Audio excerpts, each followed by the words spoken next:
ഈ ഒരു മോൺസ്റ്റേറ പ്ലാന്റും 50K സെലിബ്രേഷൻ്റെ ഭാഗമായിട്ട് ഡിഞ്ച് നമുക്ക് ഗിഫ്റ്റ് ചെയ്തതാണ് കേട്ടോ. അതിലിപ്പോൾ ദാ പുതിയൊരു ലീഫ് വന്നിട്ടുണ്ട്. അത് നല്ല വലിയൊരു ലീഫാണ് കേട്ടോ. പഴയ ഉണങ്ങിയ ഇലയൊക്കെ ഞാൻ വെട്ടിക്കളയുന്നുണ്ട്.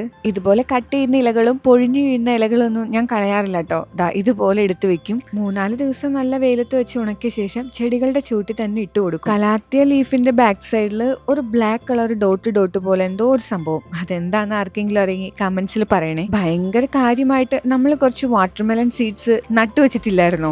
അതൊന്നുപോലും മുളച്ചിട്ടില്ല എന്നുള്ളതാണ് സത്യം. നിങ്ങൾ കമന്റ്സിലെല്ലാം അപ്ഡേറ്റ്സ് ചോദിക്കാറില്ലേ? അപ്പോൾ ഇതെല്ലാം വളർന്ന് 2-3 ഇലയായിട്ട് നിൽക്കുന്ന ഒരു അപ്ഡേറ്റ്സ് ആയിരുന്നു എൻ്റെ മനസ്സിൽ. പക്ഷെ നേരെ ഓപ്പോസിറ്റ് ആയിട്ട് നമുക്ക് ഇങ്ങനെ ഒരു റിസൾട്ടാണ് കിട്ടിയത്. എനിക്കറിയില്ല ഇതെന്താണ് മുളയ്ക്കാതിരുന്നേ എന്നുള്ളത്. ചിലപ്പോൾ നമ്മൾ കടയിൽ നിന്ന് വിത്ത് വാങ്ങി നടാത്തോണ്ടായിരിക്കോ?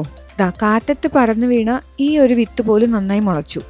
ഇനിയിപ്പോ നല്ല സീഡ് വാങ്ങി നട്ട് നോക്കാല്ലേ. ഈ വിത്തുകളൊന്നും മുളച്ചില്ലെങ്കിൽ എന്താ, നമ്മുടെ 2 വേപ്പും നല്ല പോലെ പിടിച്ചു കിട്ടിയിട്ടുണ്ട്.